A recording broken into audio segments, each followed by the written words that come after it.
Hello friends, good morning. आप सभी का एक बार फिर से सिविल सर्विसेज सेंटर चैनल पे स्वागत है। आज हम लोग यूपीएससी से संबंधित एक बहुत ही बड़े अपडेट पे चर्चा करेंगे, लेकिन आगे बढ़ने से पहले कृपया आप सभी इस चैनल को सब्सक्राइब करें और अपने दोस्तों को भी शेयर करें। तो चलिए हम लोग शुरू करते हैं। आज का सेशन बहुत ही इम्पोर्टेंट न्यूज़ है जो सभी को जानना चाहिए। जैसा कि आप सभी स्क्रीन पर न्यूज़ देख रहे हैं, यह आज का न्यूज़ है और जो न्यूज़ का हेडलाइन है वे देखिए। यूपीएससी सिविल सेवा परीक्षा की पूरी प्रक्रिया 6 माह में। ये न्यूज़ का आज का हेडिंग है। ये दिल्ली एडिशन से पब्लिश हुआ है। यहाँ आप देख सकते हैं, आप लोगों ने लिखा है दिल्ली वार्ता, क्योंकि यह दिल्ली के न्यूज़पेपर में छपी है। जो सरकार की विभिन्न समितियाँ होती हैं, संसद की समितियाँ, उसमें से एक समिति है संसदीय समिति। उसने इस पर रिकमेंडेशन के लिए बात कहा है, वही डिटेल में दी है। चलिए हम लोग डिस्कस करते हैं कि इस न्यूज़ में क्या है। लाइन बाय लाइन मैं न्यूज़ पढ़ देता हूं ताकि आप लोग को समझने में आसान हो, और जो चीज़ें काम की बातें हैं उस पर हम लोग डिस्कस कर लेंगे। न्यूज़ में कहा गया है कि संसद की एक समिति ने संघ लोक सेवा आयोग के यूपीएससी की सिविल सेवा परीक्षाओं में भर्ती के लिए कराई जाने वाली परीक्षा की पूरी प्रक्रिया 6 माह के भीतर संपन्न कराने की सिफारिश की। आप यहाँ पे ध्यान देना है, एक ही बार हम लोग डिस्कस कर लेते हैं। क्लियर न्यूज़ में कहा गया है कि जो यूपीएससी की परीक्षा है उसकी भर्ती की पूरी प्रक्रिया का मतलब हुआ कि आपका जो है नोटिफिकेशन जिस समय जारी हुआ, एडवर्टाइजमेंट, वहाँ से लेकर के फाइनल रिजल्ट तक की पूरी प्रक्रिया, इसको पूरी प्रक्रिया करते हैं। इसको 6 महीना में कराने के लिए संसद की जो ये समिति है वो सरकार को और आयोग को सिफारिश की है। और आगे क्या कहा, इसमें इस समय अभ्यर्थियों को जीवन का 1 साल बर्बाद होता है तथा उनके मानसिक और शारीरिक स्वास्थ्य पर भी पूरा प्रभाव पड़ता है। ये लाइन में कही, अर्थात जो यूपीएससी की वैकेंसी निकलती है संभवतः जनवरी, फरवरी, मार्च में निकलती है। फरवरी सेकेंड वीक या फरवरी फर्स्ट वीक में, इस बार फरवरी फर्स्ट वीक में निकली थी।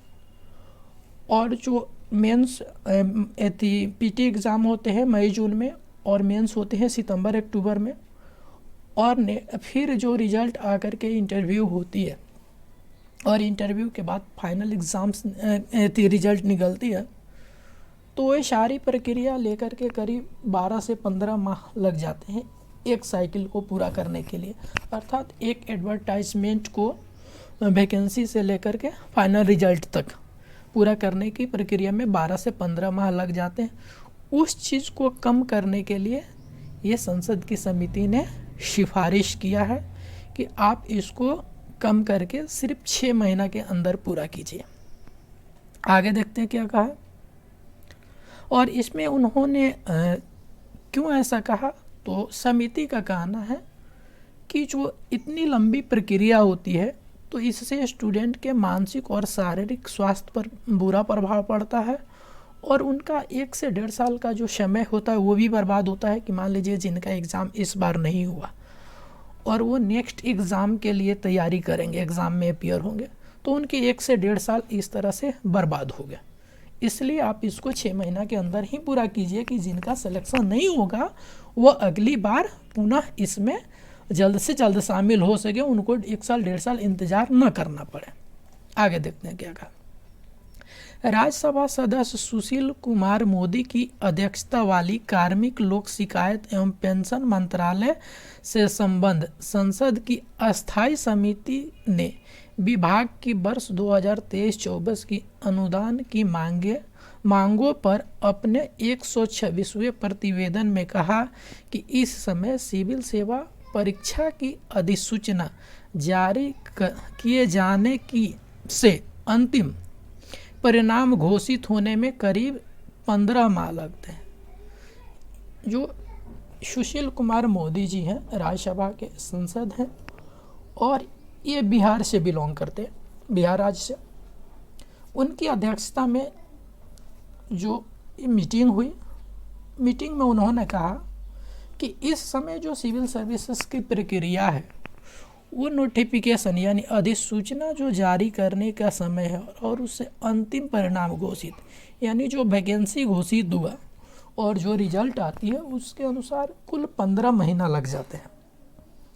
ये राज्यसभा सांसद सुशील कुमार मोदी जी का कहना है, जो इस समिति की अध्यक्षता कर रहे थे। आगे बढ़ते हैं।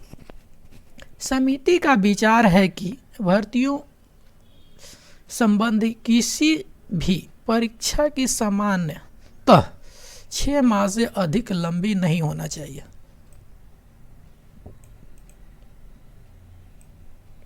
अर्थात ये जो समिति है, जो अध्यक्षता की गई सुशील कुमार मोदी जी की अध्यक्षता में बैठक हुई, मीटिंग हुई, उसमें इन समिति का सिफारिश यह है कि आप कोई भी परीक्षा ले रहे हैं उसकी सामान्यतः 6 महीना से अधिक लंबी भर्ती प्रक्रिया नहीं होना चाहिए। आप इसको 6 महीना के अंदर में पूरा कीजिए, ताकि जिन विद्यार्थियों को इस बार सिलेक्शन नहीं हुआ उन्हें जल्द से जल्द दोबारा अपने एग्ज़ाम अटेम्प्ट करने को मौका मिले। उन्हें 1 से 1.5 साल इंतज़ार नहीं करना और उनका जो उम्र बर्बाद होने की या फिर आर्थिक पैसे लगते हैं, फॉर एग्जांपल के लिए कि जो स्टूडेंट दिल्ली में रहकर मुखर्जी नगर, राजेंद्र नगर या अन्य जगह पे तैयारी करते हैं, तो एक एग्ज़ाम में एग्ज़ाम क्लियर नहीं हुआ और नेक्स्ट एग्ज़ाम के लिए उन्हें 1 साल के लिए उनको रहना पड़ता है दिल्ली में, और वहाँ का दिल्ली में रहना, मुखर्जी नगर में या राजेंद्र नगर में लॉजिंग फूजिंग में उनको 2 से 2.5 लाख रुपया खर्च होता है साल के पर ईयर, क्योंकि 10 से 12 हज़ार रुपया तो पर मंथ उनके रूम और खाना के लग जाते हैं, और उसका जो एक्स्ट्रा अपना जो पर्सनल खर्च होते हैं वो सब लेकर के 2 से 2.5 लाख एक अटेम्प्ट के लिए बच्चों को वो बर्बाद होता है, साथ में उम्र तो बर्बाद होती है। इसलिए ऐसा कहना है समिति का कि इस चीज़ को, जो पूरी प्रक्रिया एग्ज़ाम की, आप 6 महीना के अंदर पूरा कीजिए। आगे देखते हैं। समिति ने कहा कि लंबी और विस्तृत भर्ती प्रक्रिया से अभ्यर्थियों का युवा काल कई वर्ष व्यर्थ हो जाते हैं। अर्थात यही बात जो मैंने पहले आप लोग को बता दिया कि समिति का ऐसा मानना है कि इतनी लंबी भर्ती प्रक्रिया होती है और एक बार किसी का सिलेक्शन नहीं हुआ फिर वो दूसरी साल का इंतज़ार, दूसरी अटेम्प्ट का, नेक्स्ट अटेम्प्ट का इंतज़ार करता, फिर नहीं हुआ, फिर नेक्स्ट, तो इस तरह से कई वर्ष उसके व्यर्थ जाते हैं, जो युवा काल उनके बर्बाद हो जाते हैं। जिस काल में उनको अन्य काम करना चाहिए वो इसकी तैयारी में लग जाता है। तो समिति का ऐसा मानना है कि अगर 6 महीना में एक बार एग्ज़ाम, ये भर्ती प्रक्रिया पूरी होगी तो 1 वर्ष में अभ्यर्थी को 2 बार मौका मिलेगा, मतलब कि वो अपनी जो भी है सुधार करके नेक्स्ट अटेम्प्ट में हो और जल्द से जल्द सिलेक्शन हो। तो उसके जो वर्ष और उम्र जो बर्बाद हो रहे हैं या अधिक पैसे लग रहे हैं 1 साल के बेवजह, तो उसकी बचत होगी, ऐसा समिति का मानना है। आगे देखते हैं। यही नहीं, इसके अलावा इनका उनके शारीरिक और मानसिक स्वास्थ्य पर भी भारी असर पड़ता है। समिति का ऐसा मानना है कि एग्ज़ाम प्रक्रिया काफ़ी डिले होने से और लंबी होने के कारण जो अभ्यर्थी हैं, छात्र छात्राएँ हैं, उनके शारीरिक स्वास्थ्य और मानसिक पर भी असर पड़ता है। जैसे कि मान लीजिए कई सारे ऐसे बच्चे होते हैं कि बहुत सारे डिप्रेशन में चले जाते हैं, तो वो मानसिक रूप से पीड़ित होते हैं कि इस बार नहीं हुआ, फिर नेक्स्ट 1.5 साल इंतज़ार कीजिए, फिर क्या होगा पता नहीं। तो वो सारी चीज़ें समिति का ऐसा अपना विचार है और उन्होंने ये बातें कही। नेक्स्ट आगे, समिति की सिफारिश है कि, अब देखिए क्या समिति सिफारिश क्या किया। समिति की सिफारिश है कि यूपीएससी की भर्ती प्रक्रिया की गुणवत्ता से कोई समझौता किए बिना इसको पूरा करने की अवधि में महत्वपूर्ण कमी लाने की कदम उठाना चाहिए। अब समिति का मानना है कि जो इसकी भर्ती प्रक्रिया है इसकी गुणवत्ता में कोई कमी नहीं किया जाए, लेकिन इसकी भर्ती प्रक्रिया को जो समय है, अवधि है, उसको कम किया जाए।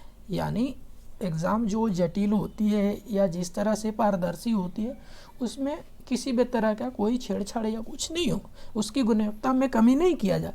लेकिन भर्ती प्रक्रिया ये 12 से 15 मंथ लग रहे हैं, उसको कम करके आप 6 महीना के अंदर कीजिए, सीमित कीजिए, ताकि जो ह्यूमन रिसोर्स हो उसका मिसयूज ना हो, या आप कहें तो मतलब कि बर्बादी ना हो, सीधी भाषा में। ऐसा समिति का कहना है। आगे देखते हैं। समिति ने कहा कि आयोग द्वारा बताया गया है कि सिविल सर्विस प्रारंभिक परीक्षा की उत्तर कुंजी भर्ती की परीक्षा की प्रक्रिया समाप्त होने के बाद जारी करता है। जो यूपीएससी ने है वो समिति को बताया कि, और ऐसा आप लोग भी जानते हैं कि यूपीएससी का अपना रूल है कि इस बार मान लीजिए एग्ज़ाम्स हुए थे 2022 का प्री का, अभी 2022 का फाइनल रिजल्ट नहीं आया है, तो इसके जो आंसर की होते हैं ऑफिशियल आंसर की प्री एग्ज़ाम का, वो अभी तक जारी नहीं हुए हैं। और ये जारी कब होंगे कि पहले तो आपका जो इसके फाइनल रिजल्ट निकलेंगे, इसके बाद जो आईएफएस वाले एग्ज़ाम होते हैं, चूँकि उनका भी कंबाइंड प्री होता है, उनके फाइनल रिजल्ट निकलेंगे, देन इसके आंसर की निकलते हैं। तो ये समिति का कहना है कि इस तरह से जो प्रक्रिया होती है, तो आगे देखिए क्या करते हैं कि इसका अर्थ है कि अभ्यर्थियों को परीक्षा के अगले चरण की ओर बढ़ने से पहले उत्तर कुंजी को चुनौती देने का मौका नहीं मिलता। यहाँ समिति ने कहा कि आयोग ने समिति को बताया कि जो प्रारंभिक परीक्षा के जो ऑफिशियल आंसर की होती है वो फाइनल भर्ती प्रक्रिया के बाद जारी की जाती है। तो समिति को मानना है कि ऐसा होने से अभ्यर्थियों को अपना जो है आपत्ति दर्ज करने का मौका नहीं मिलता, ऐसा समिति को मानना है। क्योंकि बीच में तो आंसर की जारी नहीं होते, और जिन बच्चों का 1-2 मार्क्स से रिजल्ट नहीं हुआ, बाउंड्री लाइन पर हो, और आयोग ने उस प्रश्न का मान लीजिए उत्तर गलत दिया है ऑफिशियल आंसर की में, तो वो तो सारी भर्ती प्रक्रिया पूर्ण हो गई, उनको मौका नहीं मिला। यही समिति ने इस पर भी चिंता जाहिर की है कि ये चीज़ बहुत लंबी प्रक्रिया है और जो बच्चों को हित में नहीं है, स्टूडेंट के हित में नहीं। आगे देखते हैं। समिति ने यूपीएससी से परीक्षा को और निष्पक्ष, पारदर्शी तथा अभ्यर्थियों के अनुकूल बनाने के लिए लोगों की राय लेनी चाहिए। समिति ने कहा कि यूपीएससी को परीक्षा को और निष्पक्ष, पारदर्शी बनाने के लिए, अभ्यर्थियों को और अनुकूल बनाने के लिए, जो अभ्यर्थियों को लिए बेहतर हो, इससे लोगों से उनको जो यूपीएससी को राय लेना चाहिए। समिति ने कहा कि उसने पिछले प्रतिवेदनों में सिफारिश की थी आयोग द्वारा सिविल सेवा परीक्षा की स्कीम 2010 से किए गए परिवर्तनों का प्रशासन और अभ्यर्थियों पर प्रभाव का अध्ययन कराने की सिफारिश की थी।